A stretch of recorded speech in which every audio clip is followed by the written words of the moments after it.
Halo teman-teman, apa kabar semuanya? Semoga semuanya sehat ya dan selamat menunaikan ibadah puasa. Saya doakan semoga puasanya lancar dan diberi kemudahan segala sesuatunya, diberi kelancaran rezeki dan mempunyai kuota berlebih untuk nonton alur cerita film berjudul Perewangan tahun 2024. Film ini menceritakan tentang seorang gadis yang mengalami serangkaian teror mistis setelah ibunya sakit. Ia kemudian menyadari bahwa ibunya melakukan ritual persekutuan dengan iblis untuk penglaris usaha keluarga. Sebuah ritual yang merupakan warisan dari orang tuanya. Bagaimana kengeriannya? Oke, tanpa berlama-lama lagi, kita ikutin alur ceritanya. Tapi bagi kalian suka dengan channel ini, tolong juga sebentar saja dimari untuk menekan tombol subscribe dan aktifkan loncengnya untuk mendapatkan info alur cerita film terbaru dari Calawak. Film ini menceritakan sebuah kisah di tahun 2008 di mana ada seorang perempuan yang sedang menumbuk lisung. Ia kemudian mencabuti bulu-bulu burung gagak sambil komat-kamit membaca sebuah mantra. Tak lama kemudian, burung-burung tersebut ditumbuknya sampai hancur.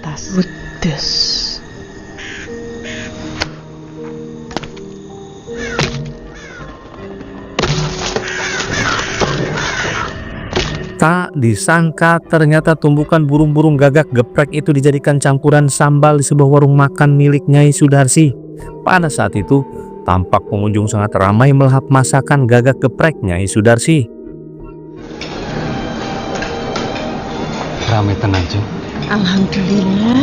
Kemudian Nyai Sudarsi yang ditemani suaminya yang bernama Taryadi merasa bersyukur atas pencapaian usahanya selama ini. Setelah warung makannya tutup, tampak Sudarsi sedang memotong-motong buah naga kesukaannya. Sementara itu, Taryadi sedang mencuci piring sambil membicarakan kesuksesannya. Tak lama berselang, Sudarsi dikagetkan dengan burung gagak yang tiba-tiba berada di dekatnya. Seperti dihipnotis, ia lantas berjalan menuju Taryadi dengan menghunus sebuah pesok seakan hendak modaran Taryadi.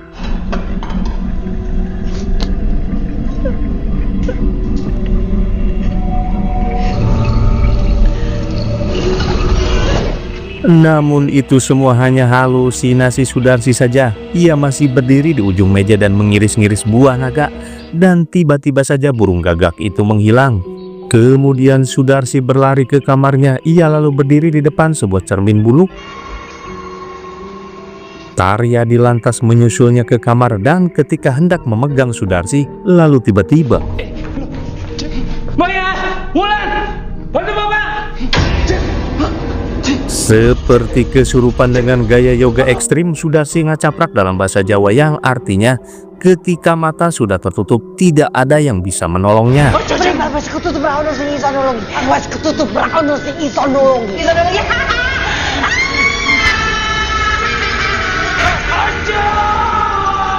Selang 2 tahun kemudian, tepatnya di tahun 2010, kita diperlihatkan dengan seorang dokter spesialis kejiwaan bernama Dr. Roni Purnomo. Tampak ia sedang membawa seorang pasien sakit jiwa untuk dipulangkan ke rumahnya. Ayo kali, keluargamu wis nunggu nang omah. Dan ternyata pasien sakit jiwa itu adalah Taryadi yang menjadi gila setelah kejadian itu.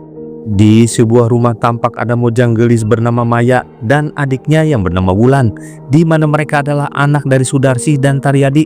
Mereka sedang siap-siap menyambut kedatangan bapaknya.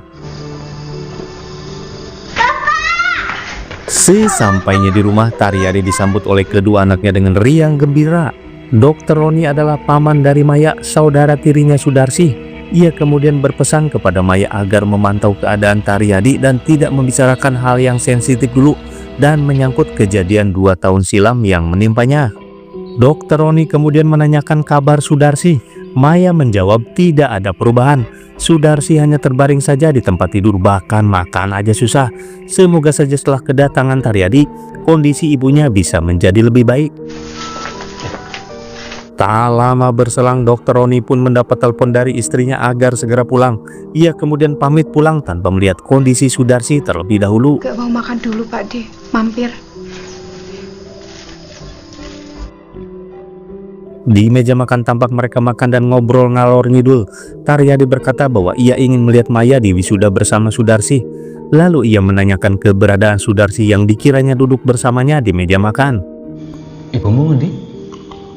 Belum pulang dari rumah makan. Selang beberapa saat kemudian, Taryadi menyalakan tip. Lantas ia berdansa bersama Sudarsi. Suara lantunan musik kemudian membangunkan Maya. Ia lantas menghampiri ke kamar bapaknya. Alangkah kagetnya Maya ketika bapaknya hanya berdansa dengan angin. Sang pelita hati. Aku kangen banget karo kowe. Dan Sudarsi hanya terbaring di tempat tidur.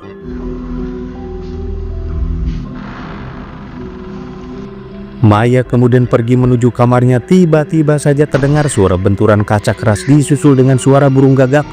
Tak lama berselang, kaca pecah itu rapat kembali. Bapak?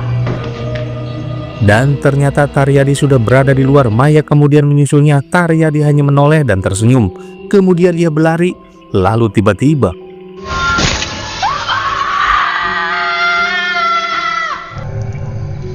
di keesokan harinya tampak warga ikut berbela-sungkawa di rumahnya Maya. Tak lama berselang, datanglah sebuah mobil.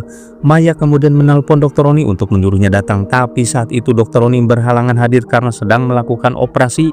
Kemudian 3 orang turun dari mobil. Mereka adalah Bambang, Sumarni, dan Sucipto. Mereka bertiga adalah saudara kandung Sudarsi yang tinggal di kota. Setelah berada di ruang tamu, Bambang berkata mereka kasihan sama Maya yang tinggal bersama ibu dan adiknya di rumah warisan yang besar itu. Bambang kemudian menyuruh Sumarni untuk merayu Maya agar pindah ke rumah yang lebih kecil saja. Sucipto kemudian menambahkan agar rumah itu dijual saja dan uangnya dibagi 4. Lantas Sumarni menjawab bahwa mereka sudah tidak punya hak lagi atas rumah itu karena sudah mendapat warisan dari bapaknya. Bambang habis warisannya karena sering kawin cerai. Kemudian Sucipto juga habis karena buka usaha bengkelnya bangkrut. Aku tak nilai Mbak Darsi saya mas. Sesaat kemudian Sumarni mengusap-ngusap rambut kakaknya. Maya kemudian masuk dan mempersilahkan Sumarni untuk keluar. Sesaat sebelum keluar, Sumarni memandangi sebuah cermin buluk yang menempel di dinding.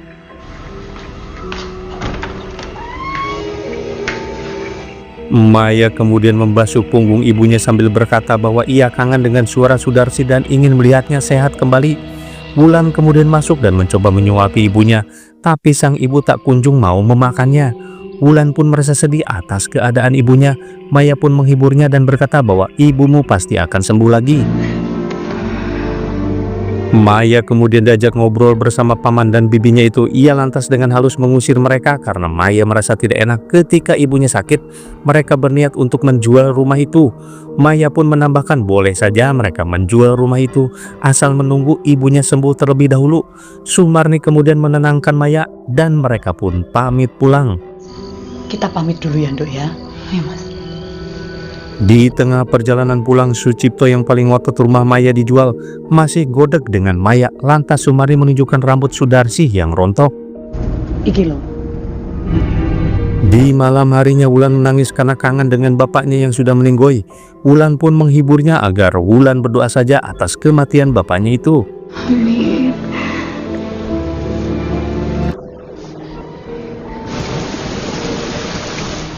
Malam itu sehubungan hujan gelap, darderdor aliran listrik pun mati. Dan saat Maya hendak menyalakan cempor, tiba-tiba saja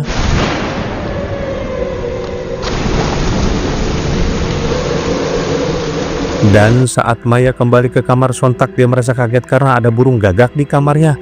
Ketika dia hendak menangkapnya,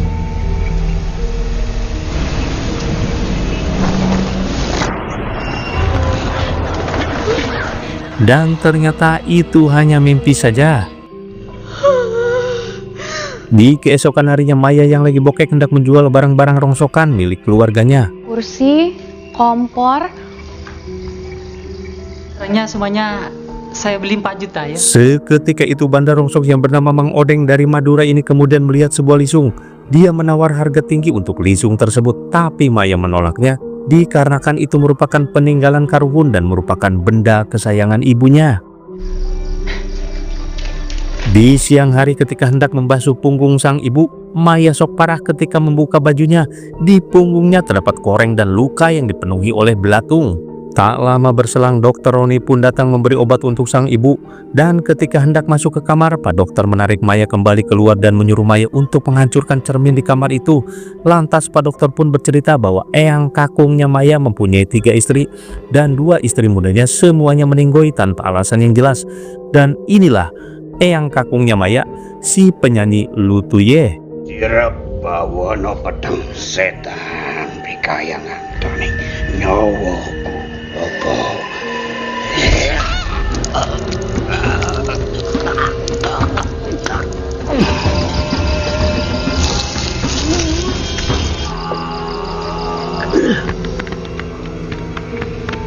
Sambil ngomong dalam bahasa Jawa yang artinya bawalah aku selamanya, di depan cermin buluk itu eyang kakung kemudian merebahkan diri di dalam lisung.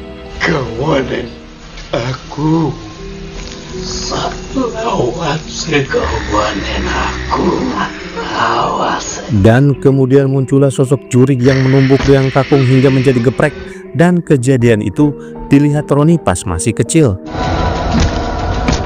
Dan sosok jurig tersebut adalah Prewangan alias eyang kakung memelihara makhluk halus, dan dia mengorbankan dirinya untuk mewariskan harta kekayaannya pada generasi selanjutnya, yaitu Nyai Sudarsi. Prewangan. Pelihara makhluk halus. Imbalannya kekayaan. Tak lama berselang telepon Pak Roni kembali berdering. Seperti biasanya, dia disuruh pulang sama istrinya. Pak Roni pun pamit sambil menjanjikan akan mencari bantuan dukun untuk melepas sosok Prewangan di rumah Maya. Sebelum pulang, Roni berpesan agar Maya menutup cerminnya. Dan ketika Maya hendak menutup cermin itu, tampak terlihat makhluk goib itu bersama ibunya. Seketika itu Wulan malah ngeloyong pergi hendak ke kamar ibunya. Sebelum Maya sempat mencegahnya, kemudian ada suara sang ibu memanggilnya.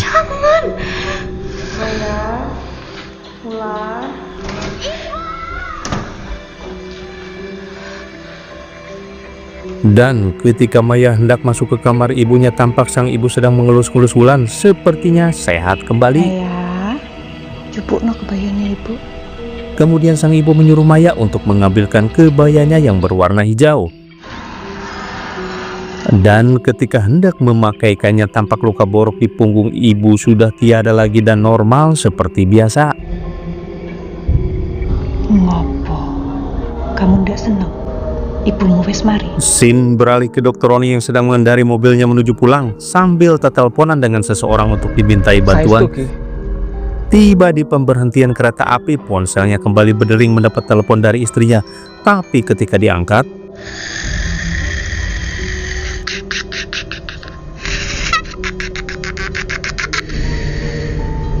seperti dihipnotis, Dokter Roni kemudian membuka pintu mobil dan berjalan menuju ke tengah rel.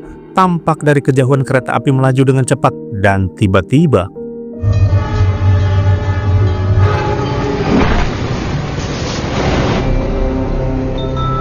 Sin kembali ke rumah Maya di mana dia sedang memakaikan kebaya hijau di Sudarsi. Maya dan Wulan memeluknya, sementara Sudarsi hanya terdiam. Kemudian dia berkaca di depan cermin.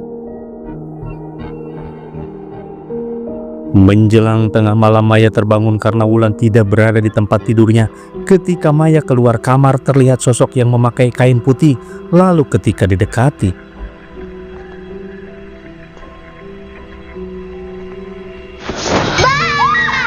Wulan kemudian berlari ke kamar ibunya. Maya kemudian menyusulnya. Terlihat Wulan sedang main dokter-dokteran bersama Sudarsi. Kemudian Sudarsi bertanya apakah Dokter Roni akan ke rumah lagi. Pak Deroni ndak kesini lagi. Sebentar ya Bu. Tiba-tiba saja Maya mendapatkan telepon dari istrinya Dokter Roni dan memarahinya karena terlibat dengan keluarga Sudarsi yang menyebabkan dia meninggoy secara tidak wajar tertabrak kereta api. Suamiku mati gara-gara kalian. Sin beralih ke Bambang CS di mana mereka mengkhawatirkan diri mereka sendiri setelah kematian Taryadi dan Roni. Siapa lagi selanjutnya yang akan menjadi tumbal Prewangan? Lalu tiba-tiba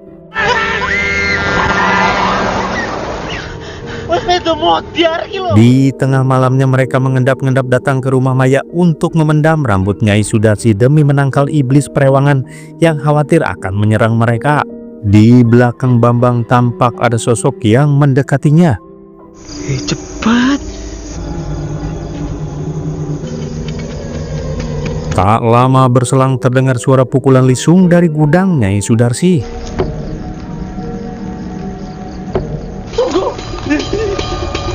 Ketika pulang ke rumah, Sucipto menelpon Sumarni mengabari bahwa rambut Sudarsi sudah dipendam di pekarangan rumahnya. Lalu muncul suara kegaduhan di atap rumahnya.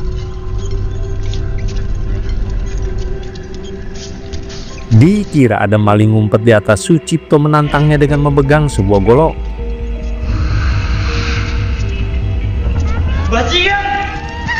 Lalu sosok mistis berterbangan sambil cekikikan di atasnya Sucipto. Tiba-tiba saja sebuah tangan mencengkram kakinya Sucipto. Sucipto yang panik kemudian menebas-nebas tangan itu dengan goloknya. Tapi naas yang terjadi adalah dia ternyata menebas cekernya sendiri. Di tengah rasa kesakitan, tampak dari dalam lemari muncul sosok mistis yang mengambil cekernya Sucipto. Dirasa ceker saja tidak cukup, lalu ia menyeret tubuh Sucipto masuk ke dalam lemari. Di keesokan harinya, Maya yang sedang menutupi cermin buluk dengan kain putih tiba-tiba dikagetkan dengan Wulan yang sedang menyuapi belatung ke mulut Sudarsi.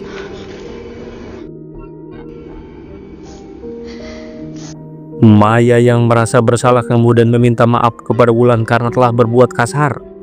Mbak Maya sayang sama kamu, tapi janji Mbak Maya jangan marah sama Wulan lagi. Di malam harinya, Maya kembali terbangun karena ada seekor burung gagak yang celing di depannya. Maya yang merasa bantalnya mucunghul kemudian dia membalikan bantal tersebut, dan alangkah kagetnya ketika di bawah bantal ternyata ada geprek gagak. Maya pun merasa mual hingga ongkek di wastafel. Tampak muntahannya berupa daging dan bulu-bulu gagak. Kemudian ia membasuh mulutnya yang penuh dengan getih. Namun getih-getih di mulutnya tak kunjung hilang, dan ternyata itu hanya halusinasinya saja. Ketika kembali ke kamar, lagi-lagi Maya mendengar pecahan kaca karena benturan dari burung gagak. Seketika itu dia melihat keluar, tampak Wulan sedang berjalan menuju ke suatu tempat. Maya pun keluar dan mengejarnya.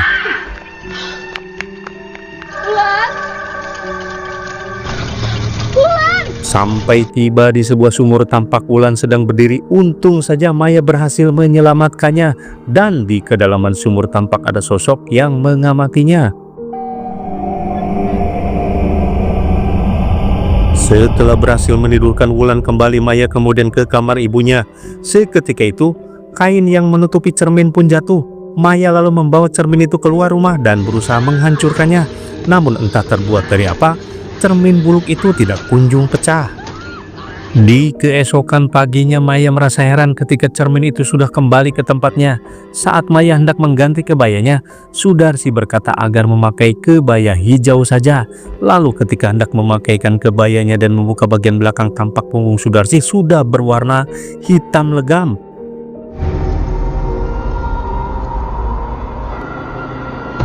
Sambil bergumam, Sudarsi mengatakan, "Mati kowe." Wulan, ayo. Mendengar hal itu, Maya langsung mengajak Wulan untuk pergi dari rumah itu. Tapi Wulan tidak mau pergi, dia ingin bersama ibunya. Lalu ketika Wulan masuk ke kamar disusul dengan Maya, tampak tubuh Sudarsi sudah berwarna hijau kehitam-hitaman.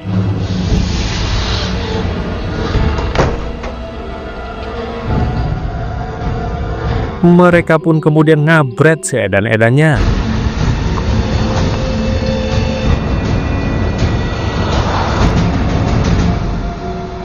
Tiba di sebuah pemberhentian lampu merah, tampak ada nenek-nenek yang menghampiri mereka dan mengetuk kaca mobil. Dikira mau minta sumbangan hingga Maya menurunkan kaca mobil, nenek itu malah berkata, "Nyawamu bukan hartamu. Nyawamu tutup bandamu." Lalu di tengah perjalanan,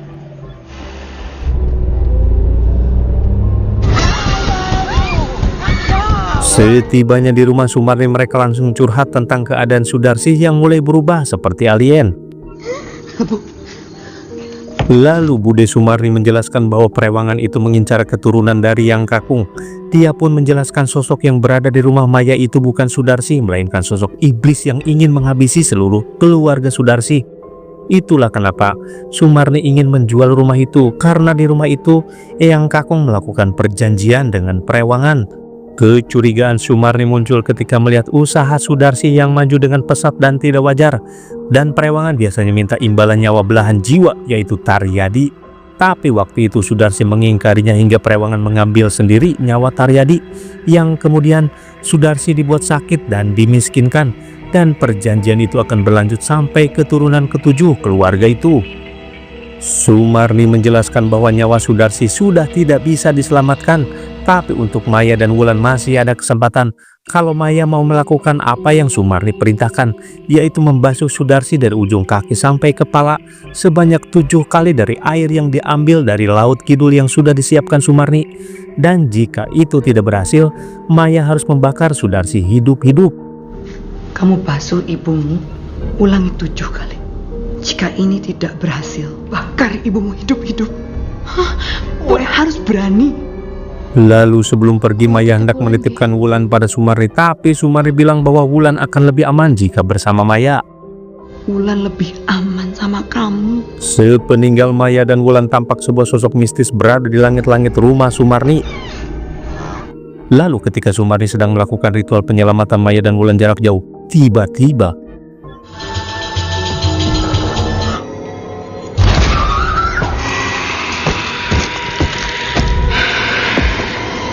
sesampainya di rumah, Maya bergegas keluar dan Wulan disuruh menunggu di dalam mobil, dan Maya berpesan agar jangan sampai keluar mobil sampai dirinya selesai memandikan Sudarsi.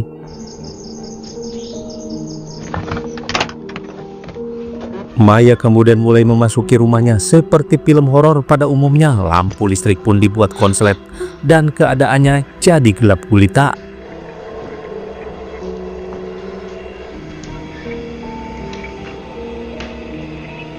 Lalu Maya mulai melakukan ritual membasuh Sudarsi. Di lain tempat, Wulan yang sedang menunggu di dalam mobil tiba-tiba saja melihat seseorang datang menghampirinya.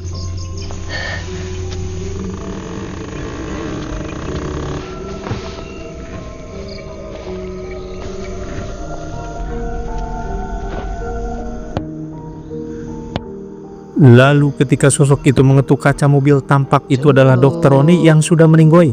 Wulan yang belum tahu bahwa Roni sudah meninggoy, ia pun lantas membuka kunci mobil itu dan keluar ikut bersama Roni. Lalu tiba-tiba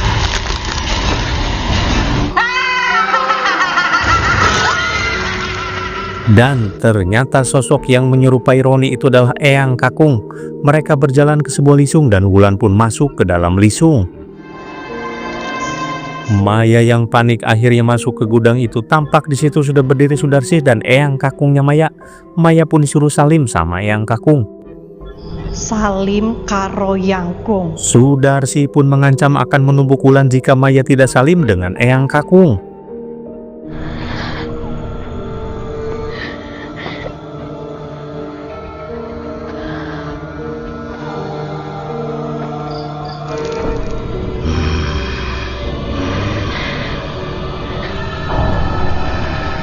Ketika sudah salim, Maya pun menghantam Sudarsi dan menyuruh Wulan keluar dari gudang itu.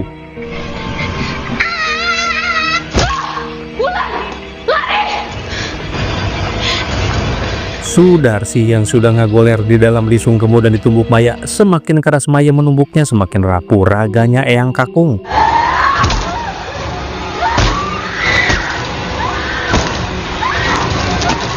Mereka pun keluar dari gudang itu, tapi ketika hendak menyalakan mobil, Wulan mengingatkan Maya agar membawa cermin buluk itu untuk dibuang ke Laut Selatan seperti instruksi dari Sumarni. Maya pun kembali masuk ke rumah itu untuk mengambil cermin, tapi tiba-tiba dirasanya mengambil cermin saja lama banget. Wulan yang bete. Tiba-tiba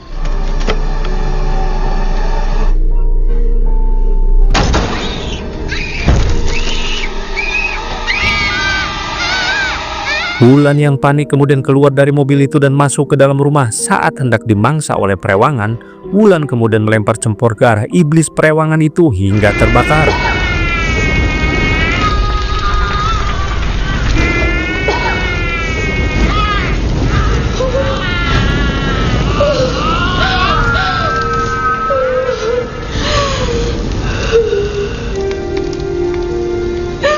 Singkat cerita, di keesokan harinya di pesisir pantai Laut Kidul, Maya bersama Mamang tukang perahu kemudian membuang cermin buluk itu.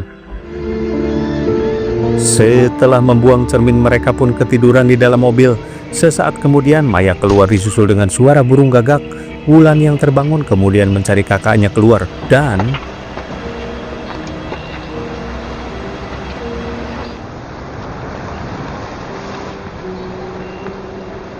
Mbak Maya?